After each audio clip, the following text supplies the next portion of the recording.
Okay. Can't wait.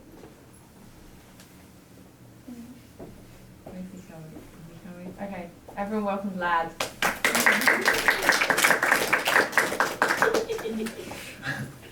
Hi everyone.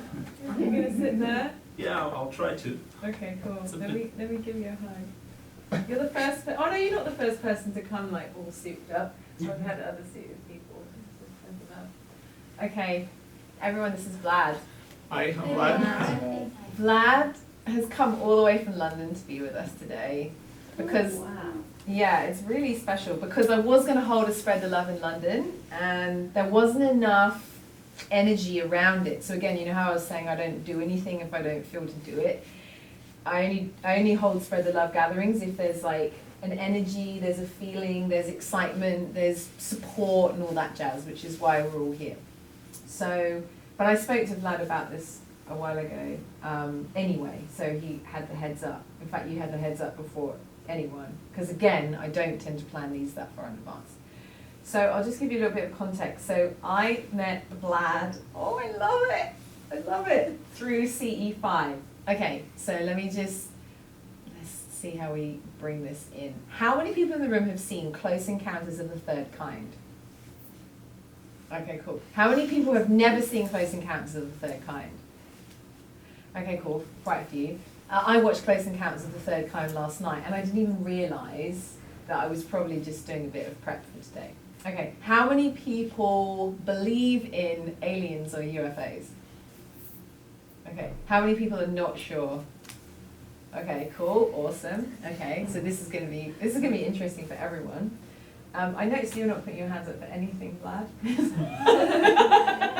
I can talk about it. So, how many people have seen Sirius, the documentary Sirius, in the room? It's on the list. Okay, okay, wow. Go check it out. Yeah, okay. So, Exciting. if anyone wants home play for after tonight, we can highly recommend watching Sirius. It is a documentary about aliens and UFOs. It's really fun, isn't it, Vlad? Yeah. It's really, really fun. So, how many people have seen Zeitgeist? Okay, cool. So, Sirius is a good follow-on from Zeitgeist, because Zeitgeist kind of like paves the way a bit. Okay, so Sirius in a nutshell is a documentary about the disclosure of UFOs. The disclosure being the acknowledgement that UFOs exist and that beings from other planets exist, which still hasn't been fully acknowledged by the government, which is why we're all where we're at the moment. Now, I wrote a blog post about this today. There are many things that I believe, once are fully embraced and on the planet, will create quantum shifts and monumental shifts in consciousness. Like veganism or the stopping of kind of, like just the kind of a plant-based diet is one of them, and another one is free energy. So embracing and using free energy and stopping using fossil fuels completely and even skipping renewable energy. Because how many people in the room have heard of Tesla, Nikola Tesla? Okay, cool. Awesome. How many people have seen Thrive, the documentary? That's another one that's epic. Okay, so basically, Sirius introduces and talks about the notion of disclosure, which is everyone acknowledging and accepting that UFOs exist and that aliens exist. Non-physical human beings exist. But in the documentary... Physical. Yeah, there we go. And then in the documentary, they introduce 5 levels of close encounter. So the first 4, in a nutshell, are non-human initiated, i.e. you get beamed up, or you walk out into your lawn and I don't know, some spaceship's hanging out there, or you meet a green person or a grey or whatever. And then there's CE5, which is the 5th, is close encounters of the 5th kind, which is human initiated contact. How fucking awesome is that? The complete opposite of the other 4. So when I watched Sirius and they started talking about CE5, I'm like, okay, what's that? Whoa, hold the phone. Humans can initiate contact with non-humans? Okay, I want some of that. I'm interested in that. And then I learned that there are CE5 groups and communities all over the freaking planet. And they go out and they skywatch and they look for UFOs or anything that isn't a plane, or Vlad will talk about it. And I was like, oh my God, this is amazing. So I was like, okay, I've got to find the CE5 lot in Australia. So I found them, and I found my friend Kay, who's now a good buddy of mine, and I rang her up and I was like, how do I get in the gang? How do I get in the gang? What's the thing? What do I need to do? She's like, right, you've got to learn the protocol. I'm like, what the friggity frig is a friggin' protocol? She's like, well, you can come to a workshop and we'll teach you what the CE5 protocol is. I'm like, okay, what is that? She's like, just come. So I went and sat in a room full of people that have had extraterrestrial and UFO experiences, and they showed pictures and photos and videos, and I'm like, I sat there with my friend Mark just going, oh my God, oh my God. And then we learn the protocol, which is you go out and you do a sky watch and da da da da. And so then when I came to the UK in June, I was like, I gotta find me these CE5 peeps in England. And that's how I met Vlad. So that is the introduction, my kind of like human introduction to CE5. And so Vlad, I would just love for you to share with us how you, first and foremost, how you came across CE5. Like, how did that come into your life? It first came across in my life when I was about 10 years old, and I got this book my mother gave me, which is called We From Space. I read it, and I just asked my mother, do they exist? And my father said no, and my mother says yes. Therefore, I read the book, and I decided to find for myself. And I said, well, will they do? Well, and they got their own answers already. So I just made my mind, and therefore I started following this, namely the evidence that we have, very real physical evidence that certain extraterrestrial people are visiting us. And they do, and they have actually been visiting our civilization for many thousands of years, if not more, like a million, and so on. And they are very advanced, and they're not just they, there are many different races. Well, possibly millions, but there are certain rules that they would also obey, just like we specialize in a job. Certain of them would generally observe humanity. Certain of them would communicate certain things to us, would like us to advance. Others would like to help us grow, because we have so far not learned to live in a sustainable society. In particular, we are destroying the biosphere at a very alarming rate, through pollution, through polluting our bodies, and the things we actually depend on, plants and animals, the food chain. And therefore we need to think what we can do about this. One way is to look introspectively how we can change our society. This is a huge topic. I can start talking from now to this time next year on this. But I'll just briefly turn to the what the CE5 is all about. Perfect. The CE5 is basically with acknowledgement to Dr. Greer, Dr. Stephen Greer's efforts, who has set these protocols.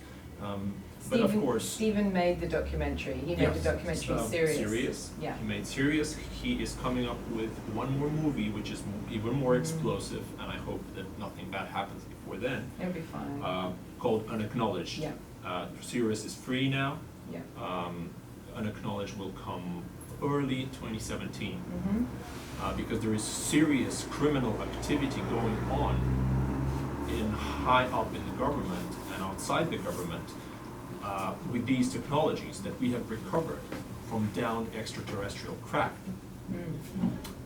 Basically, they have been kept secret from you, from everyone. Humanity has been dumbed down and has not been allowed access to these technologies. Because, why? Well, first is self-interest, but the second is that these technologies that we have recovered from either visitations or from us violently shooting these people which are just as physical as you and I, and have families, and they live and breathe and so on, and they have loves and likes and dislikes, they don't like that, obviously. But the problem is that these technologies that we have recovered and have driven to a large extent our society, the way you see it now, including your phones,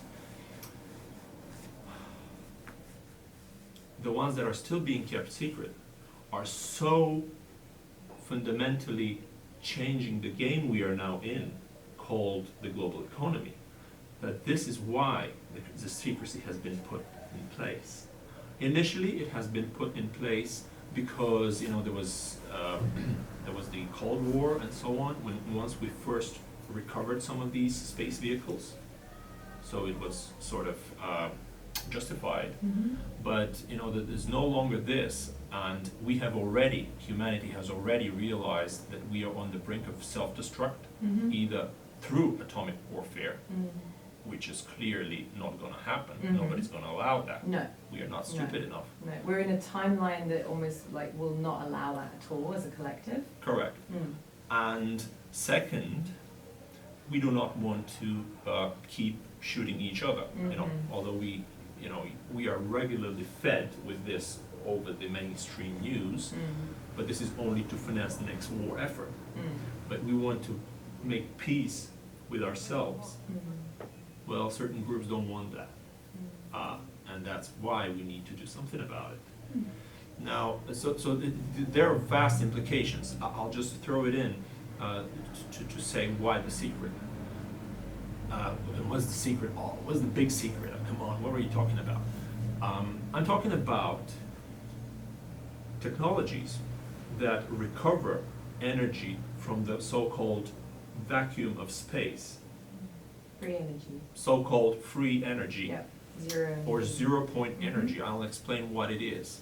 Basically, this can, basically a cubic centimeter can power your house for a year. How many people have heard of free energy or zero-point energy?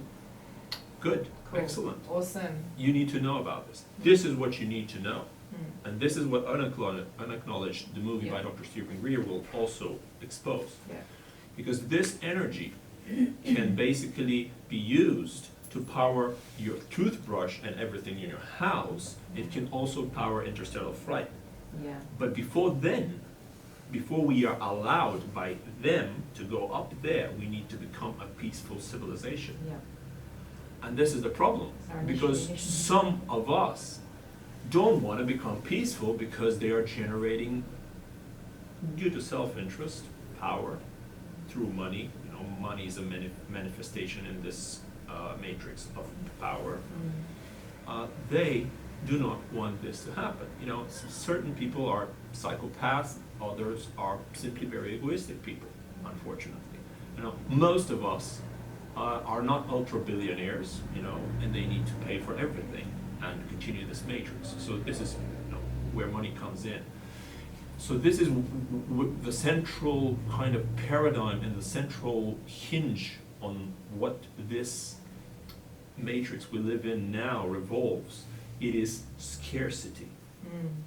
Meaning, well, I'm an economist, and that's what I make a living out of, but scarcity, this is about limited resources. Because we are on this planet, and we're already too populated. It's 7 billion people living on, unfortunately, not nice homegrown food, but on GMOs, genetically modified, not organic crops, and we are too many. So we need to make peace with ourselves and see how we manage this problem as well. So there are multiple issues here, but the problem is that this energy will immediately hit all means of transportation. Cars, ships, planes, including surface roads. There's no need because we didn't fly. We already have. We have back-engineered these ET vehicles that we have shot down, and we can basically, through electrogravitics systems, can build these flying discs, which they are, and we can fly over the ground. We don't need cars. That's obsolete technology. So this is gonna go planes, ships, the central distribution systems that this runs on, this little bulb there, which means, you know, basically a lot of stuff that All the power companies. all the power companies, you know, and this is a major macroeconomic shift. Now, of course, I want to set the stage here for the C5 that I want to talk about, Yeah, I was because, you know, gonna say. there's going to be, you know, it's all interconnected. So we have this kind of little paradigm here. We have a major trouble. We are in major trouble because the biosphere is collapsing, and on top of everything, we can't even be peaceful. So this is why I'm here, to spread the love. Because these civilizations out there not only do not like us to be what we're doing, they want us to advance, and they've been helping us. You know, you can go read the literature out there. There's tons of volumes. Go see the internet. Go on YouTube. Watch anything, any presentation of Dr. Stephen Greer. I'll quit talking about all of what he's talking about, which is, you know, I'm giving you a quick, very quick, immediate summary of what's going on the planet right now, and why you're being here right now. This protestable thing is due to this. Statistic is that the millennium kids, basically most of you here, kids born after 1980 are the ones that are most frustrated from the system. Why? Not only because usually the older generation holds the savings and the resources, but because these people don't see a way to fit into the matrix, which is, you know, continuing scarce resource, limited resources. Now, this free energy could give you close to, very close to unlimited resources. What that would mean is you don't have to work that hard in the first place. So, you know, 10 hours a week,